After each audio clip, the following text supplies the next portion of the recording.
Subscribe করুন technical Chanakya চ্যানেলটি, bell আইকনে ক্লিক করুন ভিডিওগুলির নোটিফিকেশন সবার আগে পাওয়ার জন্য।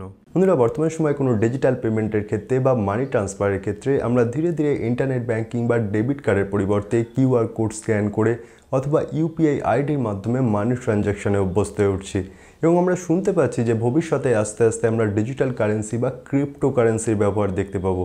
আর সেই কথা মাথায় রেখে সম্প্রতি ভারত সরকার মানি ট্রানজ্যাকশনের ক্ষেত্রে বা ডিজিটাল ট্রানজ্যাকশনের ক্ষেত্রে একটি নতুন পদ্ধতি আমাদের সামনে নিয়ে এসেছে, যেটি হচ্ছে ই রুপি। সুতরাং চলুন এই ভিডিওটির মাধ্যমে আমরা জেনে নিই ই রুপি কী, ই রুপি কারা অপারেট করে এবং ই রুপি ঠিক কীভাবে কাজ করে। নমস্কার বন্ধুরা, আমার নাম সুরোহিত ঘোষ।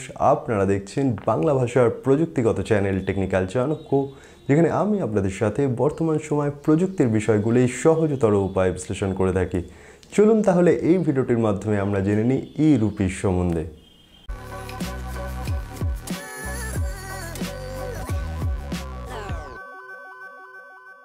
বন্ধুরা, আজকের দিনে আমরা ইউপিআই ট্রানজ্যাকশন প্রায় সকলেই ব্যবহার করি। ইউপিআই ট্রানজ্যাকশনের ক্ষেত্রে আমাদের যে মোবাইল নাম্বারের মাধ্যমে আমাদের যতগুলি ব্যাংক অ্যাকাউন্ট আছে, যে কোনো একটি অ্যাপ্লিকেশন, সেটি অ্যামাজন হতে পারে, আমাদের গুগল পে হতে পারে, বা গভর্নমেন্টের অফিসিয়াল ভিম ইউপিআই হতে পারে, বা ফোনপে হতে পারে, যেখানে ইউপিআই ট্রানজ্যাকশনের সুবিধা আছে, সেখানে আমরা সমস্ত ব্যাংক অ্যাকাউন্টগুলিকে আমাদের মোবাইল নাম্বারের মাধ্যমে ফেচ করে নিই। তারপর একটি নির্দিষ্ট পিনের মাধ্যমে প্রত্যেকটি ব্যাংক অ্যাকাউন্টের আমাদের আলাদা আলাদা একটি ইউপিআই আইডি হয়, যেটা আমরা দেখতে পাই @OKSBI বা OK অ্যাক্সিস, এবং আমাদের যে নাম বা আমাদের যে মোবাইল নাম্বার সেটির মাধ্যমে সেই ইউপিআই আইডিটি স্টার্ট হয়। সেটি যখন আমরা কোনো মানি ট্রানজ্যাকশন করি, সেক্ষেত্রে আমাদের সেই অ্যাপ্লিকেশনগুলিতে যদি স্ক্যান করার অপশান থাকে, সেটি আমরা কোনো দোকানে গিয়ে স্ক্যান করি এবং সেক্ষেত্রে আমাদের ব্যাংক অ্যাকাউন্টের মাধ্যমে যদি পয়সা থাকে বা সেখানে যদি পর্যাপ্ত টাকা থাকে, সেটির মাধ্যমে নির্দিষ্ট পিন দেওয়ার মাধ্যমে আমরা পেমেন্ট করি। অথবা যদি কোনো স্ক্যান না করে অন্য কোনো একজন মানুষকে আমরা পেমেন্ট করতে চাইছি, সেক্ষেত্রে আমরা তার যে ইউপিআই আইডি সেটির মাধ্যমে পেমেন্ট করি অথবা মোবাইল নাম্বারটির মাধ্যমে পেমেন্ট করি। সুতরাং এটি থেকে আমরা বুঝতে পারি যে আমাদের যতগুলি ব্যাংক অ্যাকাউন্ট আছে, সেটি যতগুলি মোবাইল নাম্বারের মাধ্যমে কানেক্টেড, একটি ইউপিআই অ্যাপ্লিকেশনের মাধ্যমে সমস্ত ব্যাংক অ্যাকাউন্টগুলিকে আমরা ফেচ করতে পারবো। এই যে ইউপিআই, এটি নিয়ে টেকনিক্যাল চাণক্য চ্যানেলে এর আগে একটি আলাদা ভিডিও বানানো হয়েছে, যেখানে আমি কথা বলেছিলাম যে ইউপিআই টেকনোলজি কীভাবে কাজ করে বা ইউপিআই টেকনোলজিটি কারা পরিচালনা করে। আপনারা যদি এখনও সেই ভিডিওটি না দেখে থাকেন, উপরের আই বাটনে ক্লিক করে সেই ভিডিওটি দেখতে পারেন। এই ইউপিআই যে প্রযুক্তিটি, সেটি পরিচালনা করে হচ্ছে NPCI, national payment corporation of India. এটি এমন একটি অর্গানাইজেশন যার আন্ডারে বর্তমান সময়ে রিজার্ভ ব্যাংকের যে সমস্ত ব্যাংকগুলি ভারতবর্ষে অপারেট করে, প্রত্যেকটি কিন্তু একটি ছাতার তলায় বা একটি আমব্রেলা অর্গানাইজেশন বলা হয় এনপিসিআইকে।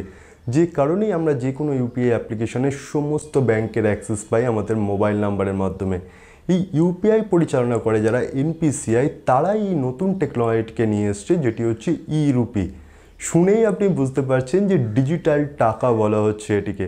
এখানে ই রুপির ক্ষেত্রে যেমন ধরুন, আমরা আজকের দিনে কলেজ অ্যাডমিশনের ক্ষেত্রে ডিমান্ড ড্রাফট কাটি, অথবা যদি কাউকে আমরা গিফট চেক দিই, সেক্ষেত্রে আমরা চেকটি দিয়ে দিই বা ডিমান্ড ড্রাফটটি গিয়ে জমা দিয়ে দিই। তারপর সেই কলেজ সেই ডিমান্ড ড্রাফটের পরিবর্তে বা যাকে আমরা গিফট করছি সেই চেকের পরিবর্তে যে টাকার ডিমান্ড ড্রাফট আমরা দিয়েছি বা যে টাকার আমরা চেক দিয়েছি, সেই টাকাটি তারা উইথড্র করতে পারে। এক্ষেত্রে ই রুপি ঠিক একইভাবে কাজ করবে। এই ক্ষেত্রে আপনাকে একটি কিউআর কোড দেওয়া হবে। যদি আপনি স্মার্টফোন ব্যবহার করছেন, আপনার কাছে একটি কিউআর কোড থাকবে। যদি স্মার্টফোন ব্যবহার নাও করছেন, যদি আপনার কাছে ফিচার ফোন থাকে, তাহলে আপনার কাছে একটি মেসেজ থাকবে, যে মেসেজে একটি কোড থাকবে। এই কিউআর কোডটি যখন আপনি সেই নির্দিষ্ট অর্গানাইজেশন যার জন্য সেই কিউআর কোডটি বানানো হয়েছে, সেখানে গিয়ে দেখাবেন, সেক্ষেত্রে কিন্তু আপনার কাছে কোনো টাকা থাকবে না, আপনার কাছে কোনো ব্যাংক অ্যাকাউন্টের প্রয়োজন নেই। শুধুমাত্র যদি কিউআর কোডটির অ্যাক্সেস আপনার কাছে থাকে, তাহলে যে অর্গানাইজেশনের কাছে সেই কিউআর কোডটি দেখানোর কথা, সেখানে যদি দেখেন, তাহলে আপনার নির্দিষ্ট মূল্যের সেই কাজটি অথবা যে কাজের জন্য আপনাকে কিউআর কোডটি দেওয়া আছে, সেটি আপনি সহজেই করতে পারবেন। কিউআর কোডের আমরা সহজ ফর্ম আমরা সবাই জানি যে কুইক রেসপন্স। তো সুতরাং বুঝতেই পারছেন যে কিউআর কোডের মাধ্যমে আমাদের যে কোনো কাজ খুব ফাস্ট হয়। এবার এই ক্ষেত্রে ধরুন, উদাহরণস্বরূপ বলা হচ্ছে, ধরুন আপনি যে কোম্পানিতে কাজ করেন, সেই কোম্পানি আপনাকে দূরবর্তী কোনো স্থানে তাদের অন্য কোনো কোম্পানিতে ভিজিটে পাঠিয়েছে। এবার সেই ক্ষেত্রে আপনার স্টেইংয়ের জন্য সে হয়তো আপনাকে কোনো একটি নির্দিষ্ট হোটেল ডিসাইড করে দিয়েছে, বা সেই নির্দিষ্ট হোটেলে টাকা থাকার জন্য যে খরচা হয় সেই খরচাটি এতদিন পর্যন্ত আমাদের হাতে তারা ক্যাশ দিয়ে দিত, অথবা সেই রিসিপ্ট দেখালে তারা আমাদের ব্যাংকে ট্রান্সফার করে দিত। কিন্তু সেটি অতটা রিলায়েবল ছিল না। আমরা অনেক সময় অনেককে দেখেছি যে ফলস রিসিপ্ট নিয়ে মানি উইথড্র করে নিতে, অথবা যদি কোম্পানি আগে থেকেই আমাদের টাকা দিয়ে দেয়, সেই ক্ষেত্রে আমরা সেই জায়গাতে থাকার পরিবর্তে অন্য কোনো কম থাকার জায়গাতে কম টাকা লাগবে এরকম জায়গাতে থেকে আমরা সেই টাকাটাকে ইউটিলাইজ করে নিই। কিন্তু এই ক্ষেত্রে সেটি হবে না। আপনার কোম্পানি ধরুন আপনাকে বলছে যে তাজ বেঙ্গল বা কোনো একটি তাজ হোটেল, যে কোনো একটি 5 স্টার হোটেলে থাকার জন্য। এবার সেই ক্ষেত্রে আপনার কোম্পানি কি করবে, আপনার কোম্পানি এনপিসিআইকে অ্যাপ্রোচ করবে আপনার কোম্পানির যে ব্যাংক আছে তার মাধ্যমে, যে সেখানে থাকার জন্য যত টাকা খরচ হবে সেই অনুযায়ী একটি কিউআর কোড বানিয়ে দিতে। এরপর আপনার কোম্পানি আপনাকে সেই কিউআর কোডটি শেয়ার করবে। এইবার আপনার কাছে কোনো টাকা নেই, কিন্তু আপনার কাছে কিউআর কোডটি আছে। এবার এই কিউআর কোডটি নিয়ে যদি আপনি মনে করেন যে যত টাকার কিউআর কোড কোম্পানি বলছে সেই টাকাটি আপনি যে কোনো জায়গাতে দেখালে আপনি সেই টাকার যতটুকু অ্যাক্সেস পাওয়ার পাবেন, সেটি কিন্তু সম্ভব নয়। আপনাকে যে নির্দিষ্ট হোটেলের কিউআর কোড বানিয়ে দেওয়া হয়েছে সেই নির্দিষ্ট হোটেলে গেলেই সেই কিউআর কোডটি টাকাতে রূপান্তরিত হবে, বা আপনি সেই ফ্যাসিলিটি পাবেন। এবং যদি এই যে টাকাটি সেটি এনপিসিআইয়ের কাছে জমা থাকবে, যদি দেখা যায় যে সেই কিউআর কোডটি বহু বছর পর্যন্ত ব্যবহার হচ্ছে না, সেক্ষেত্রে এনপিসিআই আবার টাকাটি আপনার কোম্পানির নির্দিষ্ট ব্যাংক অ্যাকাউন্টে পাঠিয়ে দেবে। অথবা আমরা দেখতে পাই গভর্নমেন্ট মাঝে মধ্যে বিভিন্ন সাবসিডি দেয়, সেখানে আমরা বিভিন্ন ধরনের করাপশন দেখতে পাই।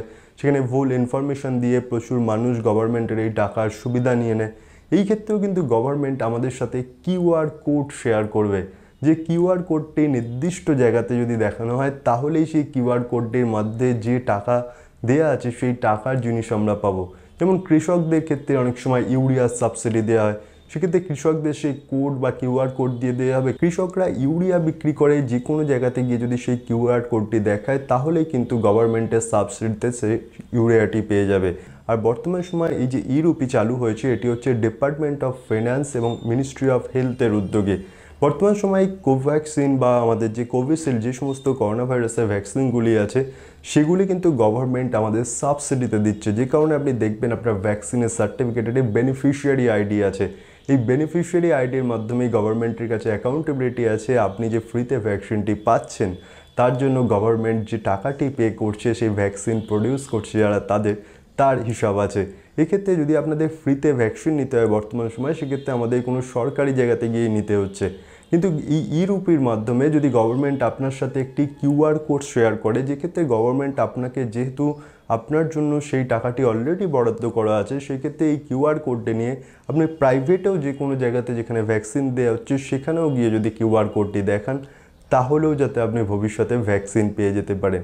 এবং সেই ক্ষেত্রে কী হবে, আপনি যেই কিউআর কোডটির মাধ্যমে ভ্যাকসিনটি নেবেন, আপনি যেখান থেকে ভ্যাকসিনটি নিচ্ছেন সেখানে যেহেতু আপনার কিউআর কোডটি ম্যাচ করছে, তখনই ভারত সরকার এনপিসিআইয়ের কাছে সেই কিউআর কোডের জন্য আপনার ভ্যাকসিনের যে মূল্যটি বরাদ্দ করেছে সেটি সেই অর্গানাইজেশন বা সেই ইনস্টিটিউটকে দিয়ে দেবে যেখান থেকে আপনি ভ্যাকসিনটি নিয়েছেন। এরকম বিভিন্ন ক্ষেত্রে আমরা আস্তে আস্তে দেখতে পাবো ই-রুপির ব্যবহার। এটি বর্তমান সময় একদম প্রিলিমিনারি ফেজে রয়েছে, আস্তে আস্তে এটি আরও ডেভেলপ করবে। এবং সেই ক্ষেত্রে আমরা বিভিন্ন জায়গাতে গভর্নমেন্টের সাবসিডির ক্ষেত্রে গভর্নমেন্ট বিভিন্ন এমপ্লয়ীদের যে পেট্রোলের জন্য যে সমস্ত সাবসিডি দিয়ে থাকে বা বিভিন্ন যে ট্রাভেল অ্যালাউন্স দিয়ে থাকে, সব জায়গাতেই কিন্তু এই ই-রুপিকে কাজে নেওয়া হবে, যাতে কোনোভাবে ফলস ইনফরমেশনের মাধ্যমে গভর্নমেন্টের থেকে এক্সট্রা টাকা না নিয়ে নেওয়া হয়, বা কোনো কোম্পানি, কোনো এমপ্লয়ি কোনো কোম্পানির থেকে ভুল বিলিংসের মাধ্যমে এক্সট্রা টাকা না নিয়ে নেওয়া হয়। এখানে যে কিউআর কোডটি ইস্যু করছে তার কাছে সম্পূর্ণ অ্যাকাউন্টেবিলিটি থাকবে যে এই কিউআর কোডটি তার এমপ্লয়িরা সেটি ব্যবহার করছে কিনা, বা সেই কিউআর কোডটিকে ইউজ করা হয়েছে কিনা। আর এনপিসিআইয়ের কাছে একটি অ্যাকাউন্টেবিলিটি থাকবে, পরবর্তীকালে যদি যে ইনস্টিটিউশনে আপনি সেই কিউআর কোডটি দেখাবেন সেখানে যদি কোনো কনফ্লিক্ট তৈরি হয়, সেক্ষেত্রে এনপিসিআই যাতে সেটির সমাধান করতে পারে। সুতরাং সহজভাবে বুঝতে পারলেন, ই-রুপি এমন একটি বিষয় যেখানে আপনার একটি কিউআর কোডের মধ্যে একটি টাকাকে রাখা হবে, যেখানে আপনার যদি কোনো ব্যাঙ্ক অ্যাকাউন্টও না থাকে, যদি আপনার ডিজিটাল পেমেন্ট না থাকে, কোনো অ্যাপ্লিকেশন না থাকে, সেই ক্ষেত্রেও কোনো অসুবিধা নেই। আপনার কাছে কিউআর কোড অথবা শুধুমাত্র যদি আপনি ফিচার ফোন ব্যবহার করছেন কোডটি থাকে, তাহলে আপনার জন্য যে টাকা যে অর্গানাইজেশন বরাদ্দ করছে সেই নির্দিষ্ট অর্গানাইজেশনের জন্য গিয়ে আপনি কিন্তু সেই টাকার পরিবর্তে আপনার যে সুবিধা সেটি আপনি পেতে পারেন।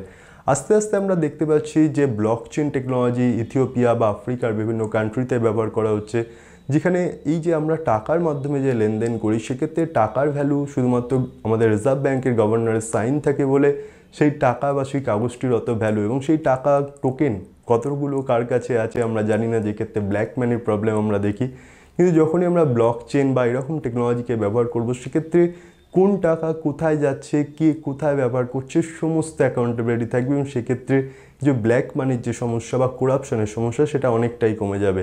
এবার গভর্নমেন্ট আস্তে আস্তে আমাদের জনগণকে বা আমাদের ইউজারদের হ্যাবিচুয়েট করার জন্য আস্তে আস্তে বিভিন্ন ফ্রেজে এই ইউরোপি এরম করতে করতে আস্তে আস্তে এই ব্লকচেন টেকনোলজি বা ডিজিটাল কারেন্সি নিয়ে আসবে। এবং আমরা শুনতে পাচ্ছি যে এই বছরের ডিসেম্বরের দিকে গভর্নমেন্ট আস্তে আস্তে ডিজিটাল কারেন্সি নিয়ে আসার কথা ভাবছে, বা reserve bank of India digital currency নিয়ে আসার কথা ভাবছে। তাহলে বন্ধুরা, এই ভিডিওটির মাধ্যমে আমরা খুব সহজেই বুঝতে পারলাম যে সম্প্রতি 2রা আগস্ট ভারতবর্ষের প্রধানমন্ত্রী নরেন্দ্র মোদী লঞ্চ করা যে নতুন যে ফিনান্সিয়াল ট্রানজ্যাকশন প্রজেক্ট ইউরোপির সম্বন্ধে। বাস বন্ধুরা, আজকের ভিডিওটি এ পর্যন্ত। এই ভিডিওটি ভালো লাগলে ভিডিওটি লাইক করুন, ভিডিওর নিচে কমেন্টস আমাকে জানান এরপর কী বিষয় নিয়ে আমি আপনাদের সাথে কথা বলতে পারি। আজকের ভিডিও সম্পর্কিত কোনো প্রশ্ন থাকলে সেটিও ভিডিওর নিচে কমেন্টস আমাকে জানাতে পারেন, এবং টেকনিক্যাল চাণক্য চ্যানেলটিকে সাবস্ক্রাইব করুন, কারণ টেকনিক্যাল চাণক্য চ্যানেলটি মাঝে মধ্যেই এই সমস্ত প্রযুক্তিগত বিষয়গুলি আপনাদের সাথে সহজভাবে উপস্থাপনা করে থাকে। এই ভিডিওটি ভালো লাগলে ভিডিওটি বন্ধুদের সাথে শেয়ার করুন, চেনা পরিচিত মানুষজনের সাথে শেয়ার করুন। জয় হিন্দ, বন্দে মাতরম, নমস্কার।